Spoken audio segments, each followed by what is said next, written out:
नमस्कार सगळ्यांना, पुन्हा एकदा माझ्या नवीन व्हिडिओमध्ये तुम्हा सगळ्यांचं मनपूर्वक स्वागत.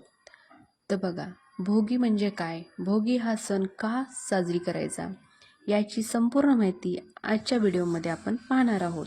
तर मकर संक्रांत हा 3 दिवस साजरी केली जाते. मकर संक्रांतीच्या आदल्या दिवशी येते ती म्हणजे भोगी.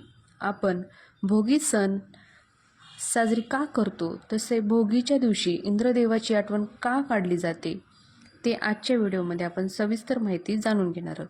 नवीन वर्षातील पहिला आणि महत्त्वाचा सण म्हणून मकर संक्रांतीला ओळखले जाते. प्रत्येक प्रांतानुसार या सणाला विविध नावाने ओळखले जाते. मकर संक्रांतीच्या आदल्या दिवशी भोगी सण साजरा केला जातो. यंदा हा सण 13 जानेवारीला केला जाणार आहे. हा सण तामिळनाडू, आंध्र प्रदेश, तेलंगणा, कर्नाटक, महाराष्ट्र मोठ्या प्रमाणावर साजरी करतो. या दिवशी स्त्रिया अभंग स्नान करतात. तामिळनाडूमध्ये संक्रांतीच्या आधी 3 दिवस पोंगल नावाचा उत्सव साजरा करतात. त्यातल्या पहिल्या दिवशी भोगी पोंगल असे म्हणतात. या दिवशी उपभोगाचा आणि आनंदाचे प्रतीक असलेला देवराज इंद्राची पूजा केली जाते.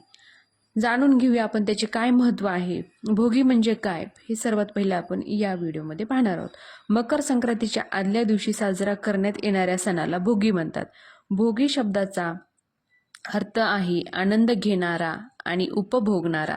या दिवशी हा सण साजरा करत सर्वांनी आनंद उपभोगायचा असतो, कारण भोगी हा आनंदाचा आणि उपभोगण्याचा सण मानला जातो. इंद्रदेवाची आठवण का काढली जाते, यामागे काय कारण आहे? या दिवशी भोगीच्या दिवशी इंद्रदेवाची आठवण काढली जाते. इंद्रदेवाने आपल्या धर्तीवर उदंड पीक पिकावे म्हणून प्रार्थना केली अशी पण मान्यता आहे. ती पिकं वर्षानुवर्ष पुढेही पिकत राहावी अशी पण प्रार्थना भोगीच्या दिवशी केली जाते. या दिवशी काही राज्यामध्ये लहानशी होळी पेटून त्यात काही वस्तूंची आहुती दिली जाते. पूर्वी मालक वर्ग आपल्या या दिवशी कर्मचाऱ्यांना काही वस्तू भेट पण म्हणून